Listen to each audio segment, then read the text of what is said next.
اوكي ان شاء الله. السلام عليكم ورحمه الله وبركاته. صلى الله على معنتنا. اولا محمد ما ادعينا يا شيخ عبد الرحمن عمر ودور التجديد كدلال لا في سنه كده نقول على سو وقت دي سي اللي هو هي marka dowrada waa dowlad tajwiid ah amba tajwiid kursa oo taqaanay waa dowladan waxay ka dhacaysaa insha Allah magaalada Boros waa dalka Sweden marka dowlada sidii hore iclaanka ugu aragteen waxay socon doontaa dowlad inay noqoto dowlad soo noqoto insha Allah sheekha waqti hela insha Allah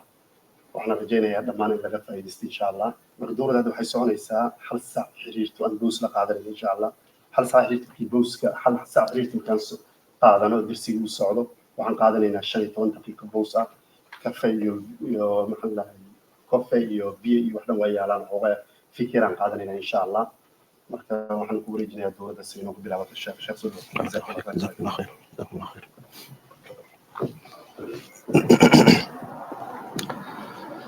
الحمد لله والثناء لله ثم الصلاة والسلام على رسول الله صلى الله عليه وسلم. أيها الأحبة في الله، طبتم وطيبتم وطاب ممشاكم وتبوأتم من الجنة منزلا بإذن الله. waxa aynu saaka halkan ka bilaabanaynaa dowradii tajwiidka ahayd oo aynu uga gol leenahay insha Allah inaynu cilmigan tajwiidka ee kutubta kala firdhisan ku jira kutubta kala duwan kitaab walbaaba sibuu uga qoray tajwiidka wax marka kitaabadii oo soo ururinay wixii ku jiray ayaynu insha Allah lubigooda isa siinayna insha Allah waa maadaan xilli dheer dhigayay 20 sanaan maadadan dhigaya marka waxaan isku dayayaa insha Allah inaan idin soo khulaaseeyo oo wixii aan ka fahmay ku dhex jiridda aan ku dhex jiro baan anaguba wax badan kaga bartay cilmiguna waa saasoo markaad ku dhex jirtid maalin walba afaaq cusub ayaa kaaga furmaysa marka dowro sida caadiga inay asbuuc socoto ahayd baynu isu soo cadaadinaynaa si aynu labada maalmood ugu dhamaysano insha Allah haddii aynu ka gaari weynona markaas wixii si gadaal insha Allah haddii waqti loo helo baynu qorshaysan doonaa insha Allah. tajwiid marka aan leenahay waxaan u jeednaa cilmiga lagu wanaajiyo ilaahay hadalkiisa wanaagsan. ilaahay hadalkiisu wuu wanaagsan yahay si wanaagsan ayuu jibriil ugu soo dhiibay jibriilna si wanaagsan ayuu nabi maxamed sallallahu alayhi wasallam qalbigiisa ugu dajiyay innagana si wanaagsan buu inoo soo gaaray. adiga bini aadanka ah warka aad sheegtid in si khaldan loo tabiyo oo loo gudbiyo ma jeclid warkii buu iga haleeyay baad oranaysaa qofka warkaagii si fiican aan u sheegin wuu qalqaloociyay wuu jabiyay si aanan ugu talagelin buu ugu dhawaaqay walillahi almathalu al'ala ilaahay warkiisu jajabis uma baahna sida ugu quruxda badan ee ugu wanaagsan in loo tabiyo ayuu u baahan yahay qawaacidii iyo ruleski kugu caawinayay inaad si wanaagsan u gudbiso quraanka ilaahay ayaynu ku qaadanaynaa cilmigan tajwiidka. halkan waxaan ku qoray tacriifkiisa qeexitaanka tajwiidka horta tajwiidow maxaa tahay maxaa laga faa'iidayaa xukunkaagu muxuu yahay. talaabada koowaad waxaynu kaga hadlaynaa waa maxay tajwiid faa'iidadiisu maxay tahay xukunkiisuna muxuu yahay kadib baynu qaybihiisa iyo halkan aynu kasoo dhex saari doonaa qaybaha. waxaa la yidhaahdaa at-tajwiidu sida cilmi kasta uu u leeyahay laba qeexitaan ama laba tacriif buu tajwiidkuna wuxuu leeyahay laba tacriif tacriif lugawi iyo tacriif istilaaxi ama sharci. tacriif luqadeed oo dadka luqadda ku hadla oo dhan maxay ereygan tajwiid u yaqaaniin waa tacriif lugawi. culumadii fannigan mutakhasisiinta ku ahaa ee ku mashquulsanaana tajwiid maxay u yaqaaniin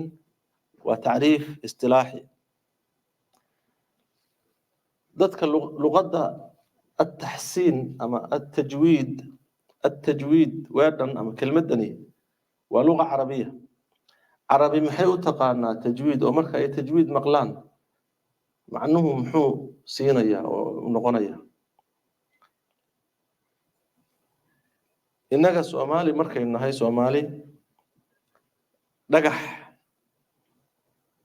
معنو إنو سمينا مركا كلمة دقح مقشو محاكو صوبحية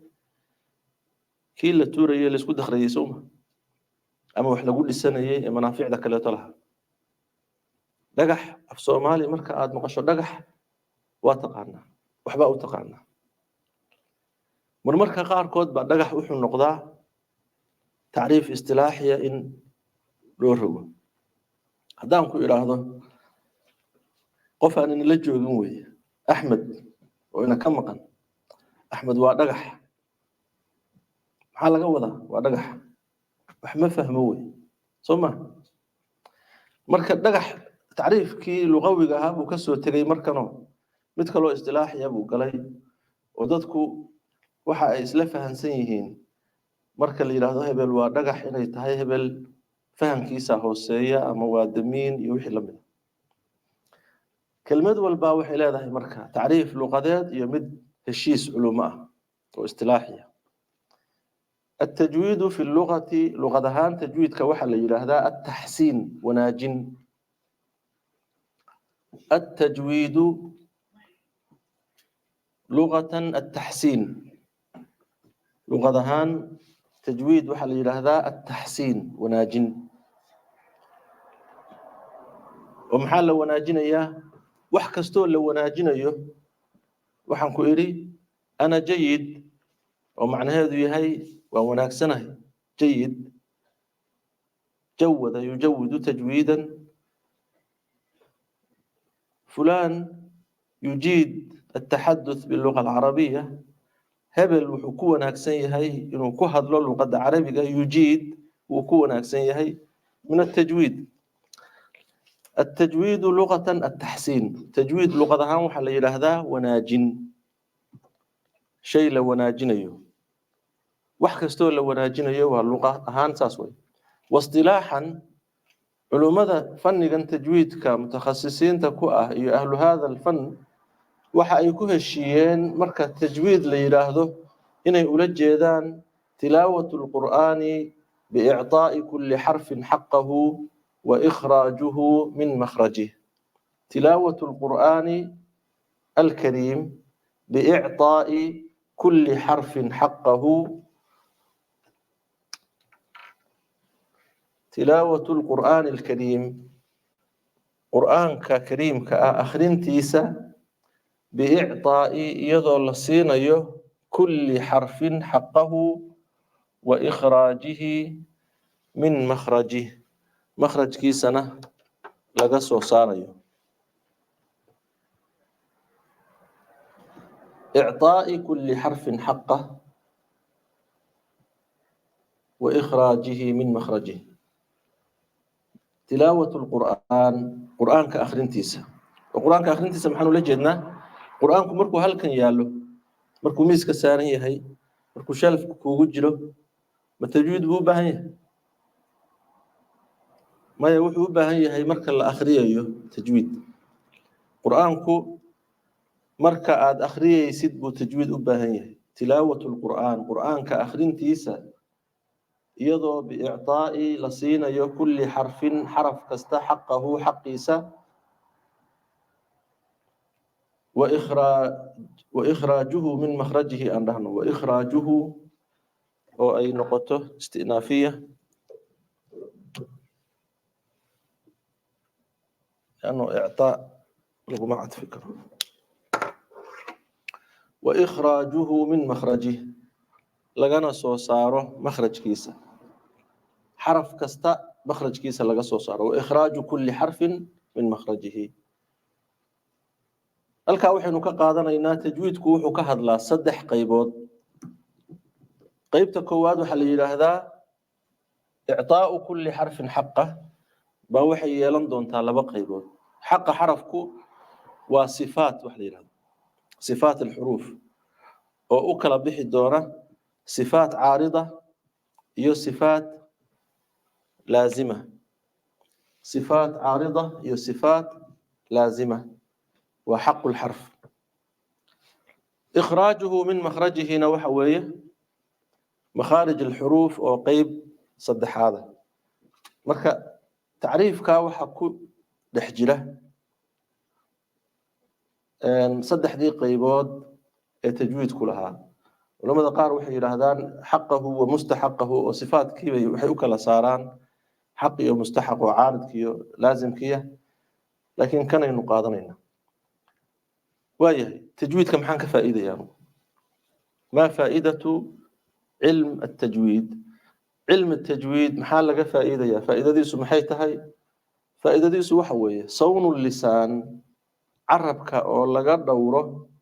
عن الخطأ قفك اللي قليه في القرآن الكريم قرآن كريم في كتاب الله كتابه كلاجله لكن في القرآن الكريم قرآن كريم حتى نحدد صون اللسان عربك أو لقى إلاليه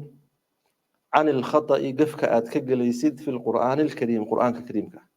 ومركا أنا التجويد كبرا waxaad u dhowdahay inaad si khaldan oo sidii ilaahay ula jeeday aan ahayn aad u akhriso halkaasna macnihii uu ku dhumo marka tajwiidku wuxuu ka ilaalinayaa inaad qur'aan khaldan akhrisid qur'aanka haddaad khalad ku akhrisidna ilaahay hadalkiisii baad jajabisay ood khaladay faa'iido weyn baad ka helaysaa marka xukmuhu aanu imaado marka xukunka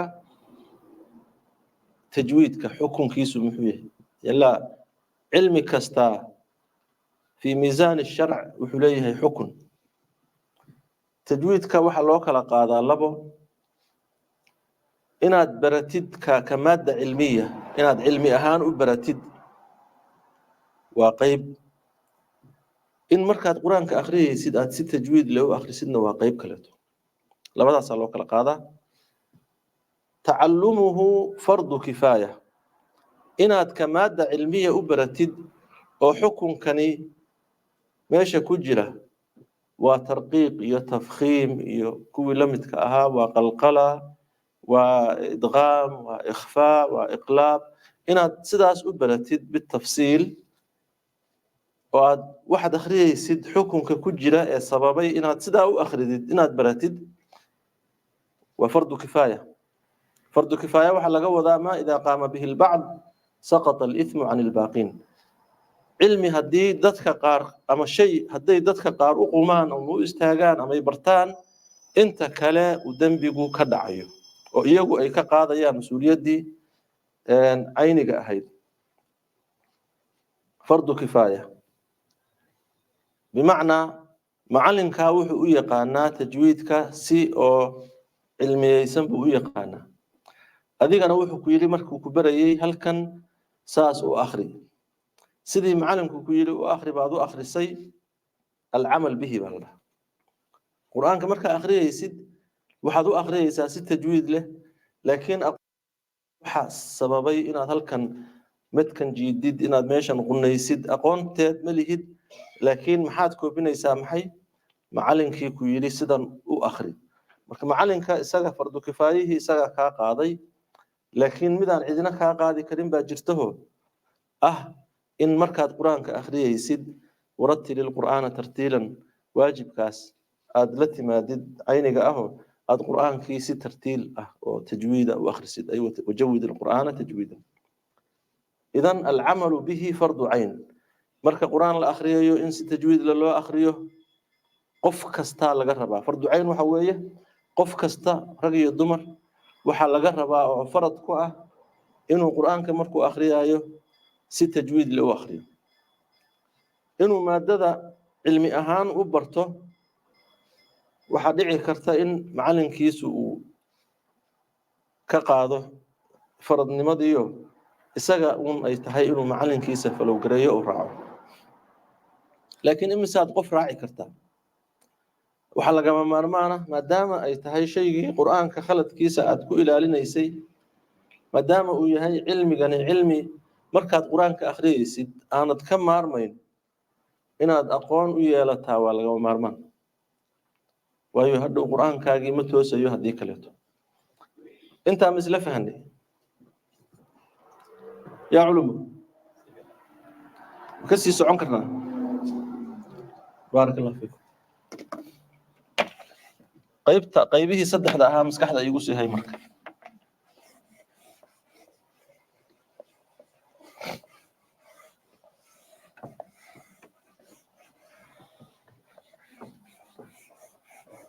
وعليكم السلام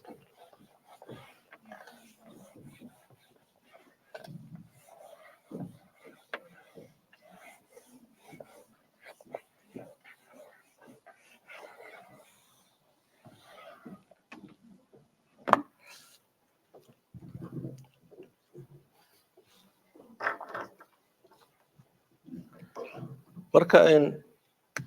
tacriifkii inagoo ka qiyaas qaadanayna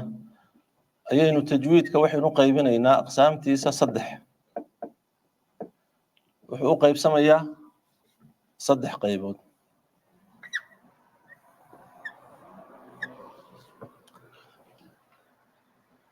qaybta koowaad waxaa la yidhaahdaa macnaha uu cilmigani ka hadlayo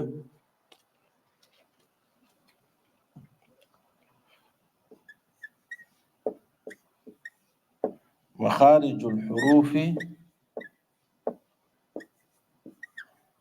وحركاتها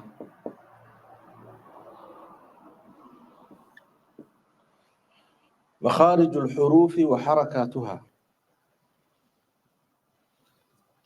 وقيب طلبات وحل يراهدا الصفات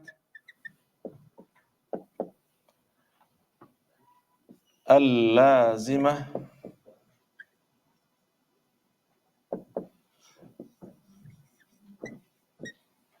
للحروف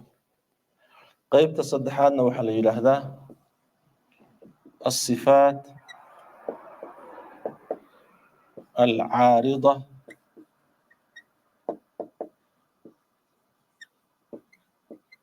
للحروف saddexdaas qaybood ayaa tajwiidku uu ka hadlaa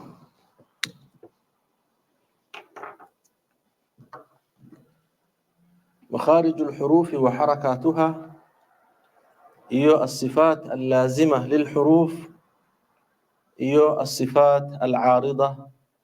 للحروف maxay kala yihiin marka kow qaybta koowaad waxa weeye xuruuftu meelahay ka soo baxayeen iyo shaqaladoodii xuruuf Soomaaliga dadkii wax ku soo bartay oo ama halkan ruuxadeeda waxaan filayaa in iskuulka maadada Soomaaliga ay idin ku dhigay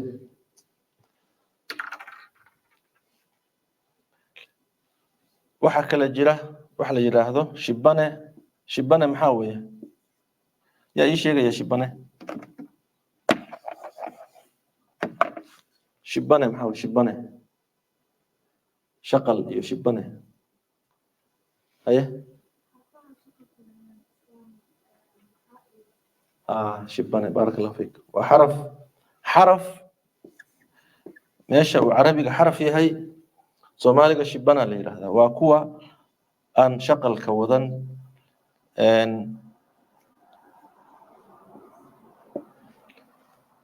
ba tan waa shibane tanna waa xaraf waa shibane xaraka waa shaqal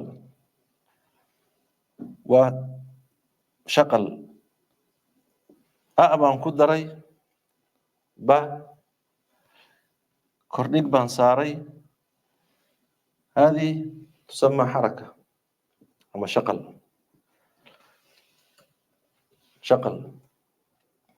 عربي وحو كغفي عن يهي لقدها كله سبيس كيبو كو يرينيا ماشا شقل كو سبيس قادن لها لين كقادن لها isaga dusha loo saaray ama hoos baa loo dhigay oo marka aan leeyahay b meeshii laynka uu ka qaatay halkan aan saaraya marka aan leeyahay bu dushaan saari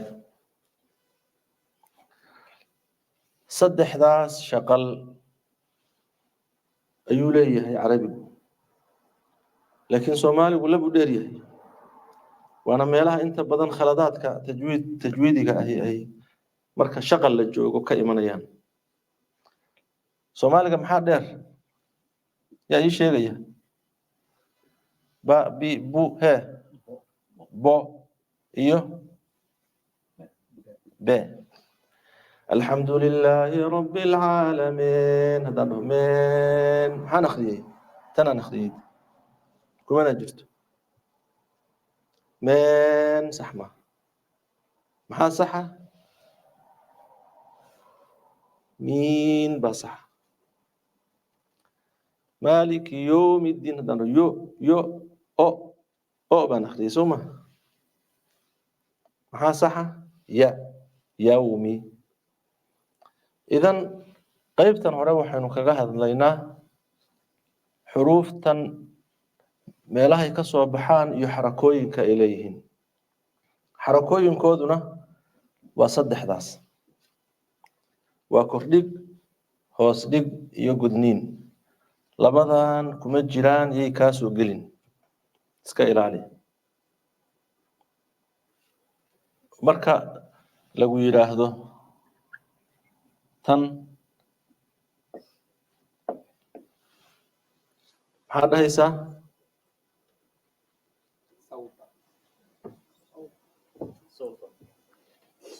sow ma sow ku celi siin kordhigan akhri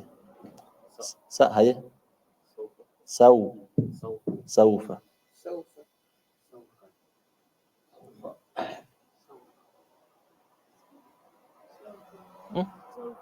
sa baarak allah fiik halkan hadduu qofku so yiraahdo wuu khalday meeshii ahayd sa sawfa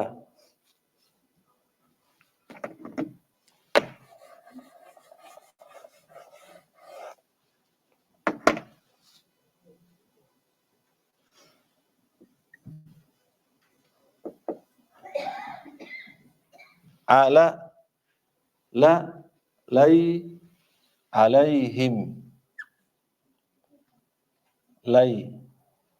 هذي لا كان نقطه علي لا أترهده لا واحد قال خانة دي اقدر صحنا ما ولا عليهم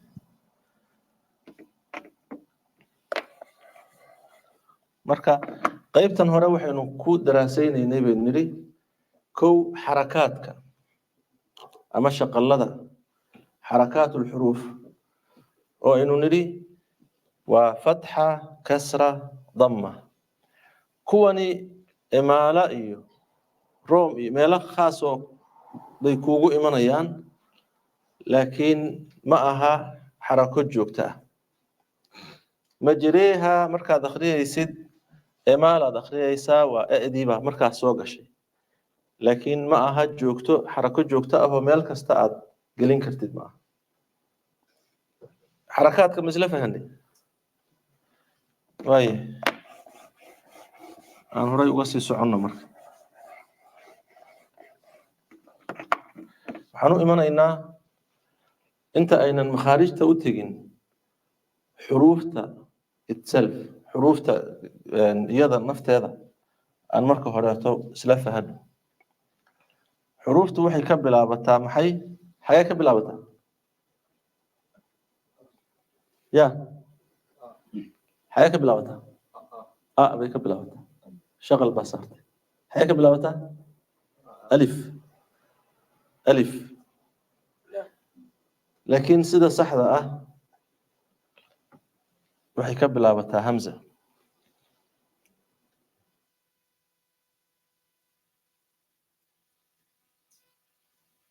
اوكي هدان دهنو كان والف كبا سوقات بوددي هورو الف كاورانيسي الف با تا ولا بطريق لبا قاب ايا حروفتو ay ku iman karaan laakiin mid saddexaad oo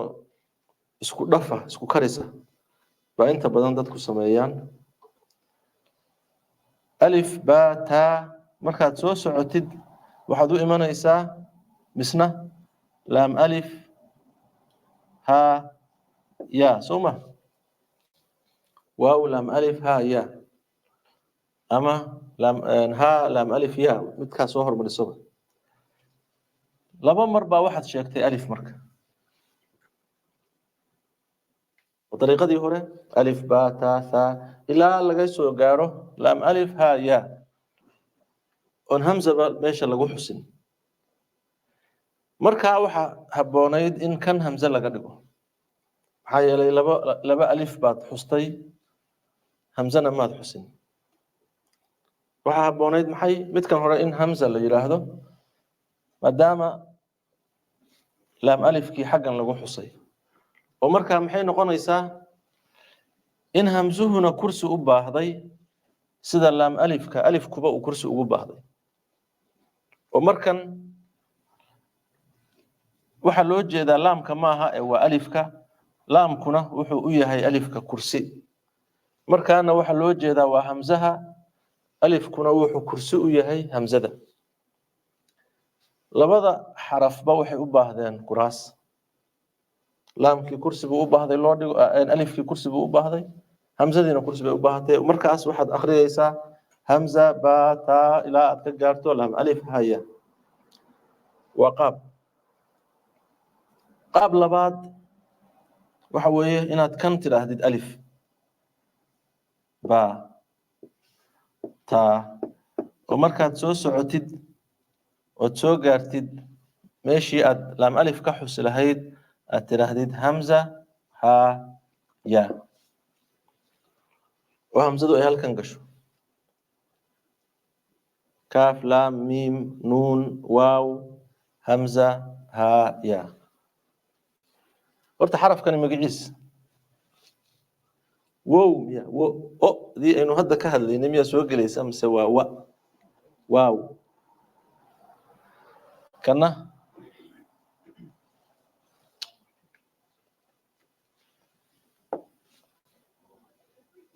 qoyn miyaa mise waa qayn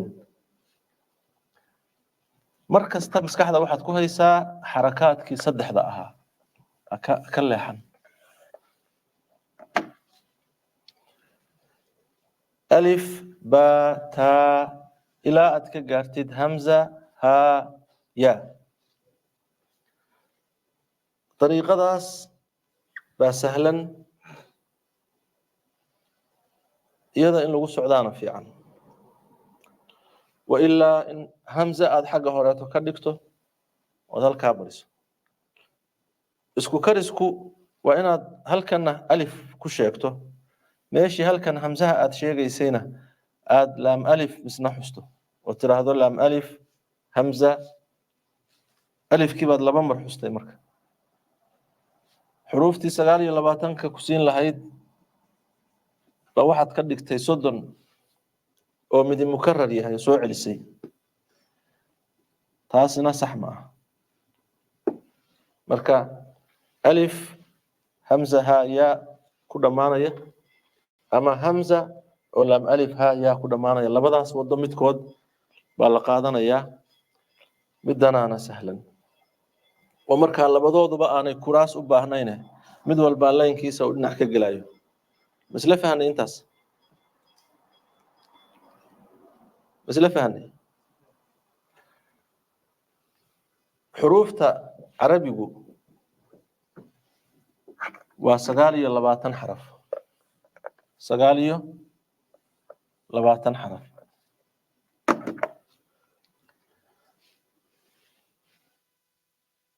labada dariiqo midka qaadatidba waa inay ku siiso maxay 29 waa inay ku siiso sagaal iyo labaatankaas xaraf waxaa ku jira xaraf aan xarakada aqbali karin xaraka qaadan xarfun laa yaqbalu alxaraka xarakada ma aqbalo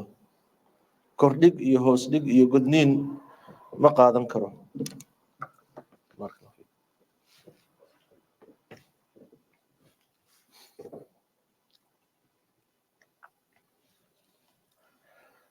marka aynu ka hadlayno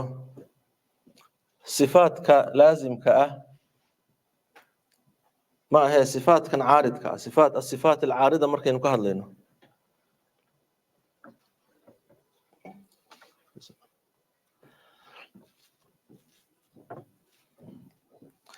asifaat alcaarida waxaa ku jira axkaam la yidhaahdo axkaamta nuunka reeban iyo laba shaqalka waxaa ku jira axkaam la yidhaahdo axkaamta miimka reeban axkaamta laamka reeban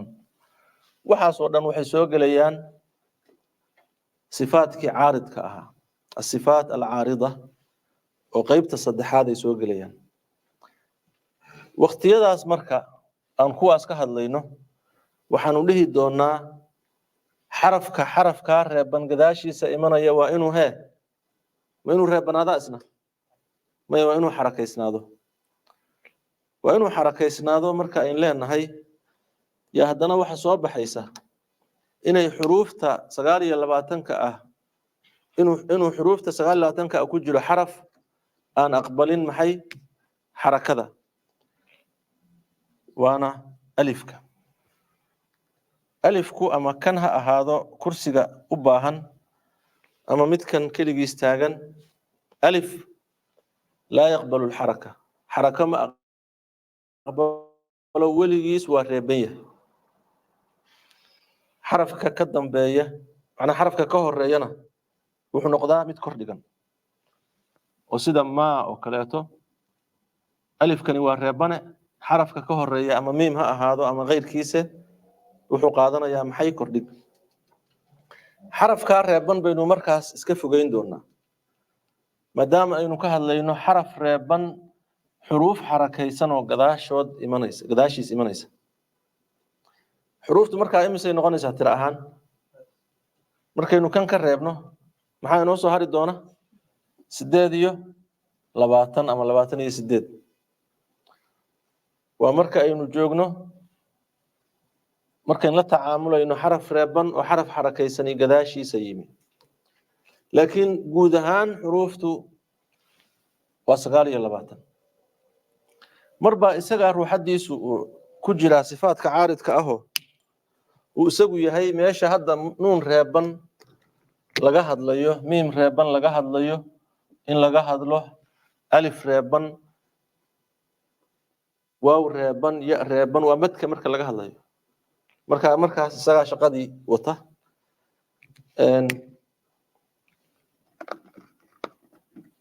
soo koob tirada xuruuftu waa 29 labadaas qaab midkood baadna qaadan kartaa oo ah inaad hamza halkan gelisid halkaana laam alifti kuu joogto ama alif aad kan ka dhigato hamsadu xaggaas kuugu jirto isku karisna ma jiro intaa misla fahanay بارك الله فيكم ورaan uga sii soconaynaa marka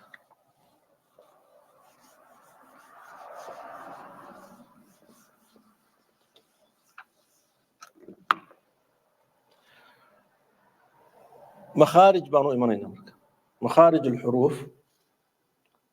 xuruuftu meelaha ay ka soo baxdo مخارجtu waa qodobka ugu muhiimsan waqtiga badankiisna laga yaabo in ardayga iyo macalinkiisu ay isla saxaano waa arrin u baahan shaqo waa la tilmaami karaa waa la sheegi karaa makharijta iyo sifaadkaba laakiin waxay u baahan tahay labadan qaybood ba isku soo daro مخارج الحروف هي الصفات اللازمة للحرف waxaa soo gelaya tatbiiq badan marka berri ma u dib dhiganaa qaybtan labadan qaybood tan inta badan kutubtu ay ku hormarto oo fudud maanta ma dul cararna taa ma ka hadalnaa inagoo markaa tan isla fahanay sifaat caarida lilxuruuf oo axkaam nuun saakina watanwiin iyo axkaam almiim saakina iyo kuwii la midka ahaa النون والميم المشددتين إنه كبحني بريتو مخارج الحروف iyo sifaadkii laazimka ahaa ma ka dhiganaa mase halkeenan aan ka soconaayo inta inala gaartoba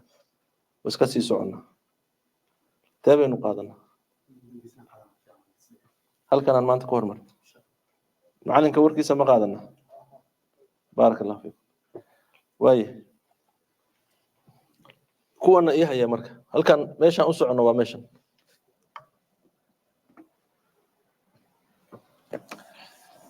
الصفات العارضة للحروف بين هذا قلينا مرك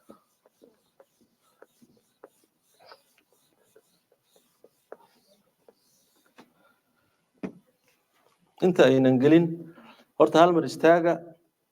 2 daqiiqo fadhiya markaas fadhiista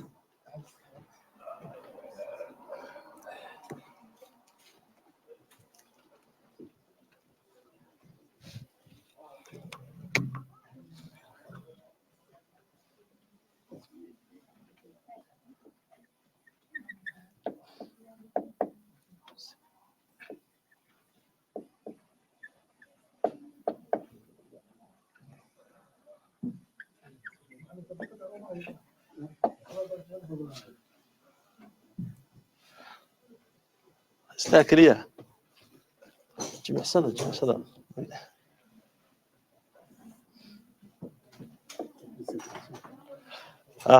جزاكم الله خير اسكفر لسانك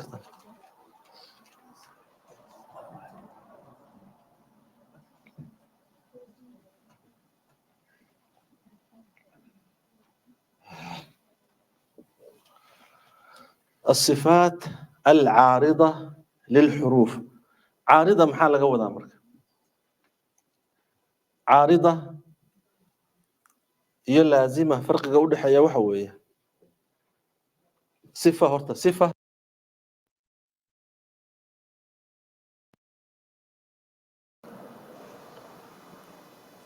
أحمد وحن شيء ويل سوما ويل نمدو وتلمان قفك الله سعوتا عن ميلنا كجهرين marka laga yimaado dhaqankan xun galbeedka yaal oo wiilkiinu gabar iska noqon kara asaalatan sida ilaahay ugu talagalay dunida wiilnimadu waa wiilnimo waa sifa laazima oo qofka ka haray gabarnimaduna waa sifa laazima oo gabadha ka haray waa tilmaan joogta ah wiilku weligiis wiil buu ahaanaya gabadhuna weligeed gabar bay ahaanaysaa macnaha dumar bay ahaanaysaa isagana rag buu ahaanaya وتلمان جوكتا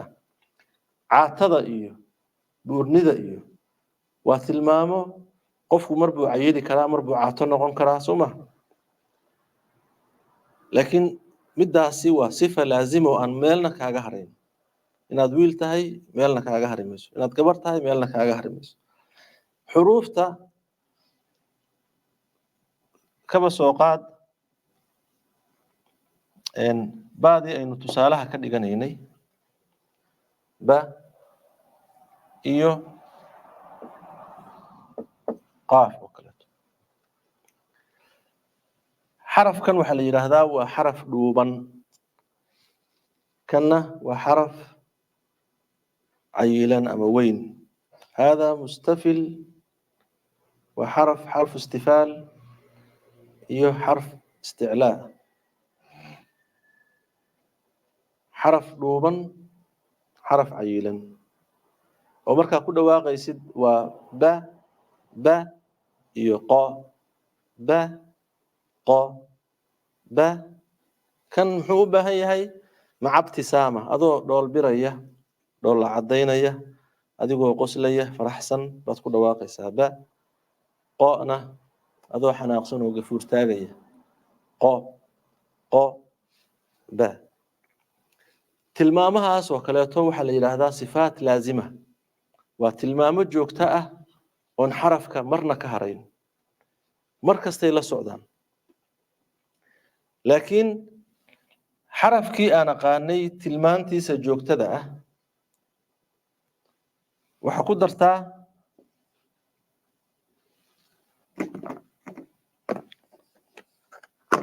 miim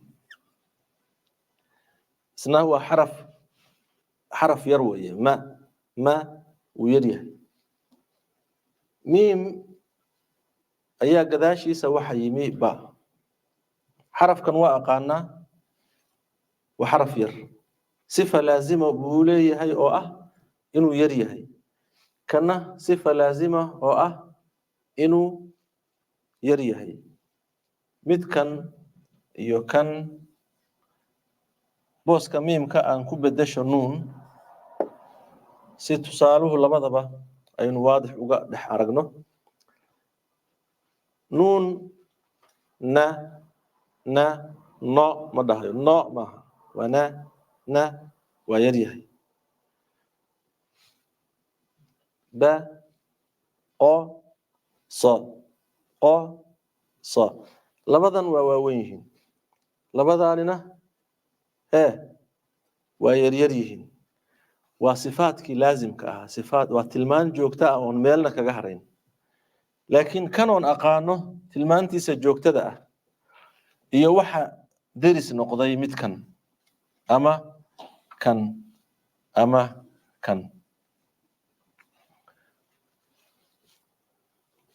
nuunkan baa wuxuu noqday nuun reeban nuunkii reebanaabaa waxaa gadaashiisa yimi saddexdaa xaraf midkood oo xarakaysan eeg nuunkii reebanaa gadaashiisa waxaad dhigtaa ba ama kor dhigan ama hoos dhigan ama godan waxaa soo halkaa ka dhalanaya xukun la yidhaahdo iqlaabku waa sifa caarida waa tilmaan soo dariday soo bambaxday asal ahaan xarafka ulama socoto laakiin xarafkii iyo xaraf kale markay kulmaan bay dhexdooda ka dhalanaysa isla fahanay oo marka aan tusaale halkan ka bixino waxaan leenahay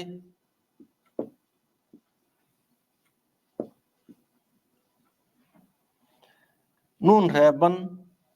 lidalik musxafka markaad fiirisid waxaad ku arkaysaa nuunka dushiisa miim iqlaabku maxaa weeye miim u bedel nuunka miim u bedel okay hadda halkaa uma socono tusaale weeye nuunkan iyo ba'du markay darsaan ba xarakaysan sifada halkan imanaysa maxaa la dhahaa sifat aliqlaab iqlaabkuna ma nuunkuu la socdaa weligiis may wuxuu ka dhashay nuun aad taqaanay sifadiisii laazimka ahayd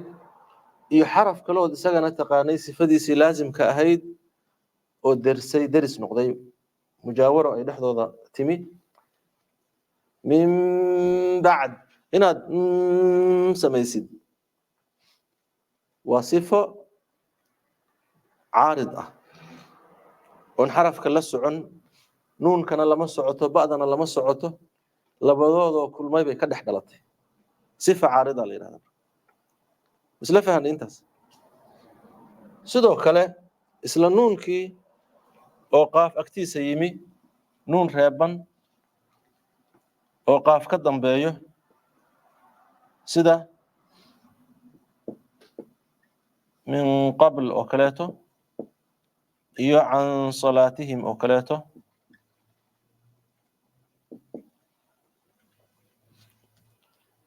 halkaana nuunkii aad taqaanay sifadiisa laazimka ah makhrajkiisa ood isaga garanaysay makhrajkiisa taqaan sifadiisa laazimka ah baad taqaan iyo qaaf aad isagana sidoo kale sifadiisii laazimka ahayd iyo makhrajkiisii garanaysid ama saad ayaa isku xigsaday tilmaan baa dhexdooda ka dhalanaysa tilmaanta halkan oo kale ku jirta maxaa la yiraahdaa sifat al-ikhfa ikhfaagu waa sifa caarida waa sifo soo dariday markii nuunkii reebanaa iyo qaafka ama saadku ay kulmeen laakiin xuruuftan gooni ahaantooda ulama socoto sifadaasi isla fahanay intaas markaasa cansa markaa leedahay iyo ama min sifadaas aad akhriyaysidii waa sifa caarida isla fahanay horta intaas sifa caarida waxaynu ka wadno waa ka socon karaa soo ma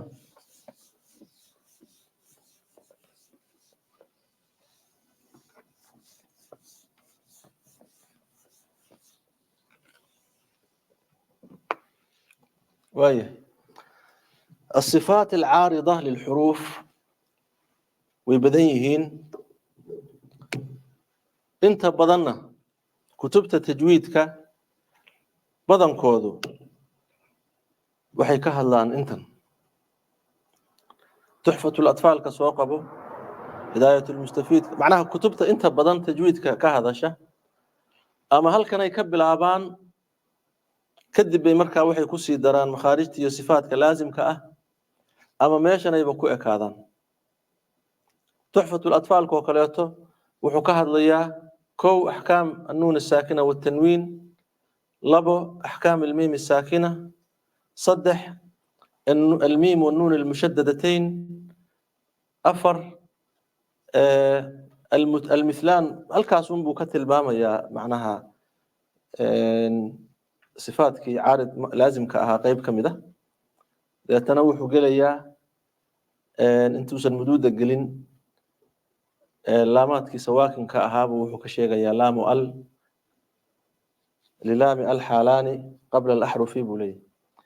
كدبنا مددك بكهد وحانو دان وكهد ليوم مركا وصفاتك عارض كأها وقيبتا صفاتك عارض كأها انت بدن وحالة قبل آبا نون كالريبان يلا بشقلك فتحتين كسرتين يضمتين لبا كردق لبا هوسدق لبا قدنين نون ريبان محال لبدن اللي سرع يا مركز تود أركتد نون ريبان وحال السعود الله بشقل marka ahkaam an-nun saakina wa tanwin laga hadlayo maxaa loo oran waayay miimka reebanna hal lagu daro laba shaqal oo miim reeban iyo tanwin maxaa loo oran waayay oo loo yiraahdaa nuun reeban iyo tanwin sababtu waxa weeye miimka reeban iyo tanwinta shaqo isku ma leh laakiin nuunka reeban iyo tanwintu waa isku mid في حالات نواكل الدوينهين ميلها قار كان يان قار كودنا وكوكل الدوانان يان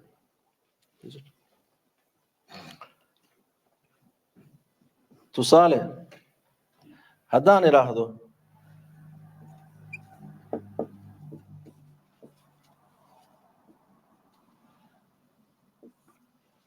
محانري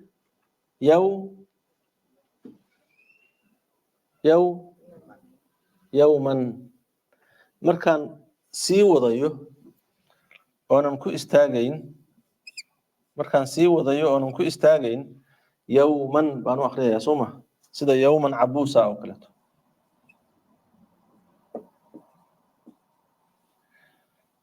markaan ku istaagayona abusa yawma saasan akhriyaa soo ma laakiin markaan sii wadayo man baan iri waxay la mid tahay anigoo iri anigoo sidan akhriyay bay la mid tahay soo ma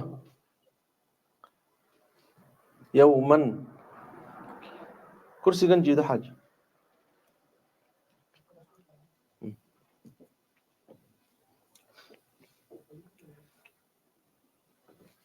kan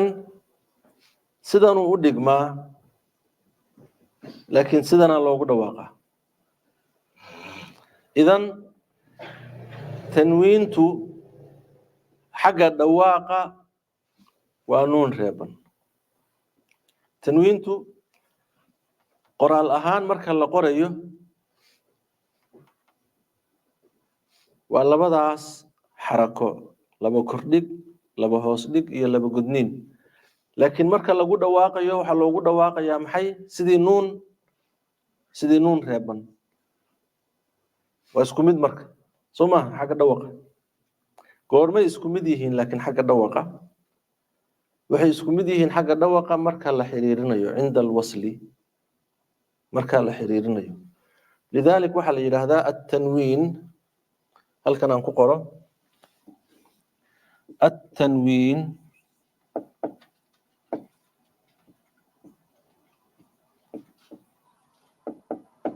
التنوين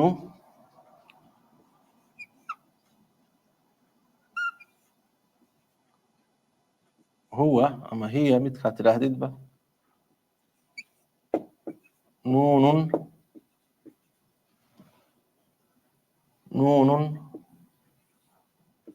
ساكنة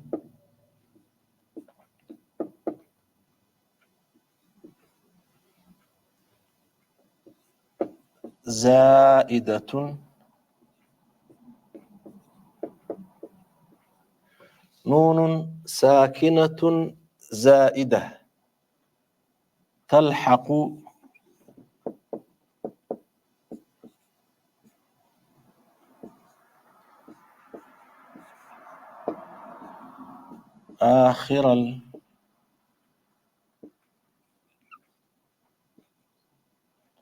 آخر الاسم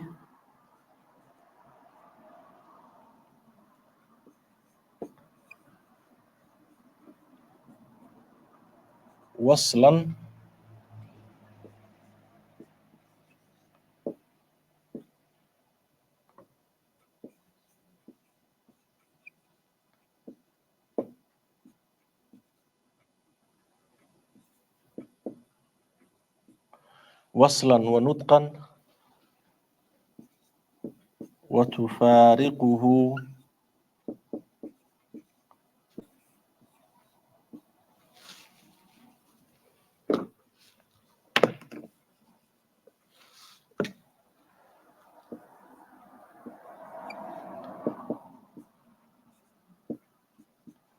وقفا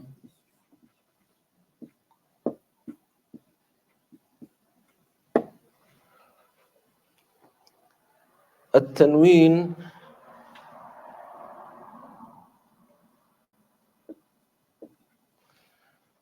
نون ساكنة زائدة. تنوين وحوية نون ونون ساكنة نون ريبا زائدة كلمة زيادة كلمة waxay ka kooban tahay haddaan idhaahdo isla tii aynu qaadanay tanwiin haddaan oo damatayna haddaan ka dhigno waxaan leeyahay yawmun mun tan dambeeto aan ku dhawaaqayo kelmadda yawm bay ku eg tahay ziyaaday ka tahay man nuunkan aan ku dhawaaqayo kelmadda ziyaadu ka yahay soo maaha kelmaddu waa yawm xuruufteedu maxay ka kooban tahay kelmadda ya-da iyo wowga iyo miimka nuunkan aan ku dhawaaqayaa waa zaa'id waxaa la yidhahdaa marka tanwiintu waa nuunun saakina waa nuun reebanoo zaa'ida ziyaado ah talxaqu aakhira alism waxa ay haleeshaa ama raacdaa magaca aakhirkiisa kelmadda carbeed waxaa loo kala qaybiyaa ismun wa ficlun اسم iyo ficil iyo xarfun jaa limacnan ama xarfu macna ism ficil iyo xarfu macna وليس حرف مبنى.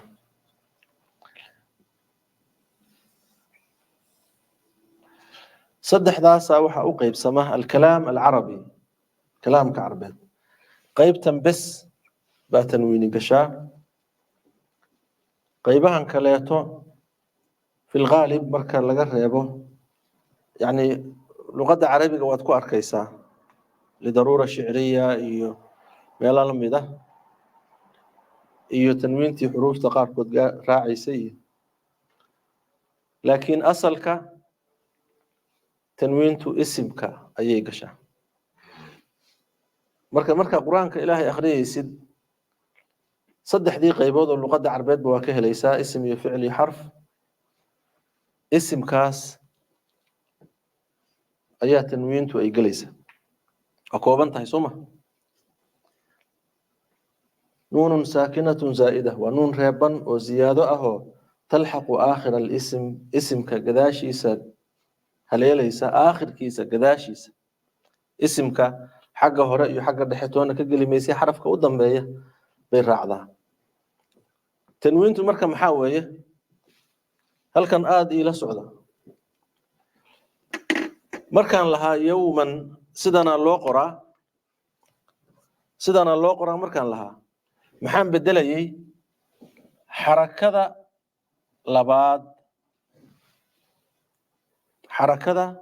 لباد مركز محام بدلي حركة لباد بان بدلي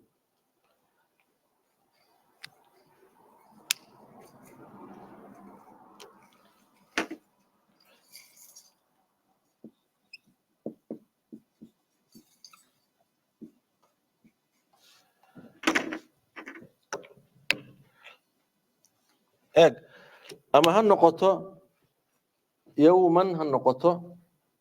أما هالنقطة يوم أما هالنقطة يوم ميلا سعتان محام بدلية حركة اللباد بان بدلية حركة اللباد وهي تنوين تمرك لباد وضع سعودات تنوين ما مدي وحركة تن لباد هي تنوينه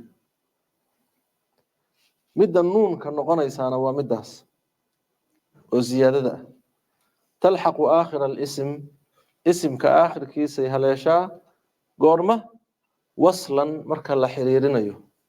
وهدان استاغيو هل كان يوما بانو استاغيا سوما لكن مركا حريرين يوما بان له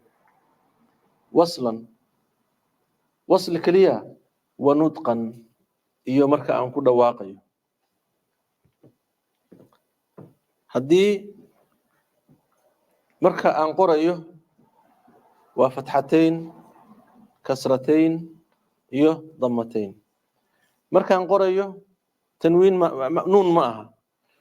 goormay nuun tahay nutqan marka aan ku dhawaaqayo تلحق آخر الاسم ونون ساكنة زائدة وأنا وحن نريد تنوين محاوية حركة اللباد أما هالنقطة فتحة أما كسرة أما ضمة الحركة الثانية هي التنوين مد اللباد بتنوينه مد أسوية مد الزيادة أهو اسم كآخر كيسة راعيسة وصلا مركا أن حريرين أيه ونطقا وأن كل واقعه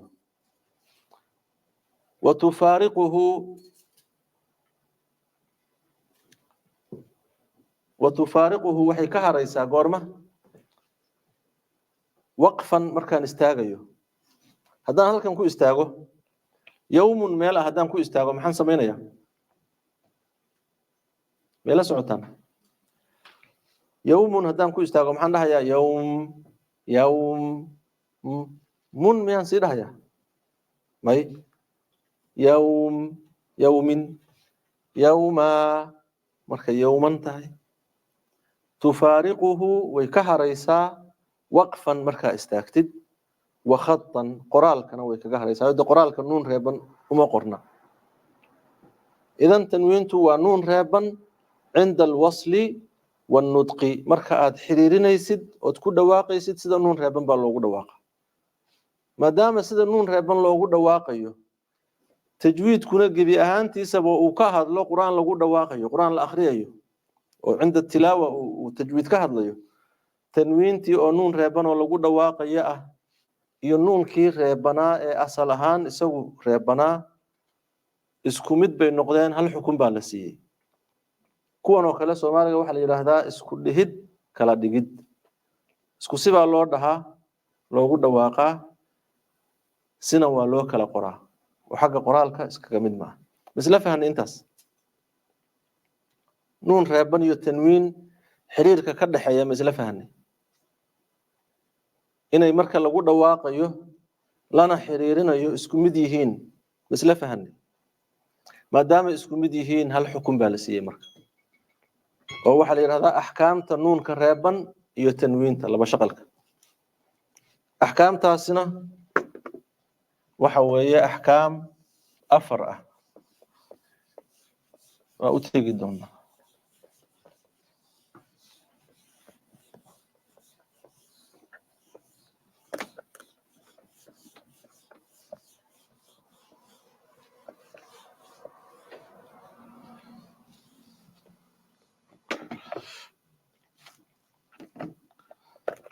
waayahay si aynan tareenka uga dhicin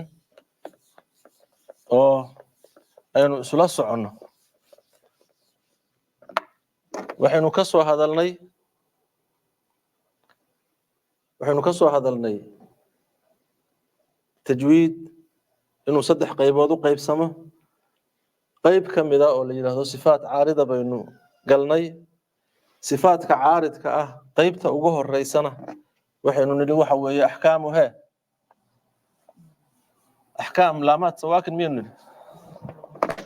أحكام النون الساكنة والتنوين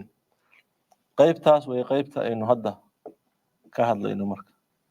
أحكام النون الساكنة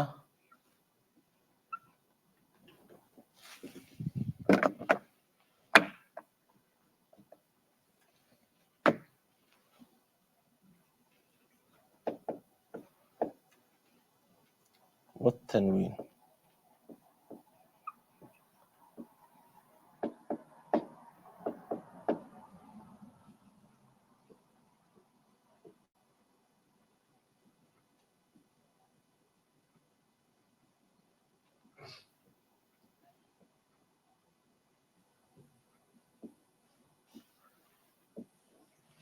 أحكام النون الساكنة والتنوين وأفر أحكام تنون كرابا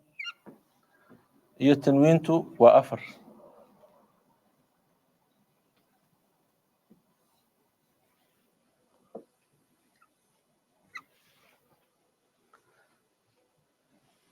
kow labo saddex iyo afar nuunka reeban iyo tanwiintu waxa ay leeyihiin afar xukun maxay kala yihiin afartaas xukun waxa aynu ogaan doonaa insha Allah bareega kadib halkaas ku joojinaynaa barakallahu fiikum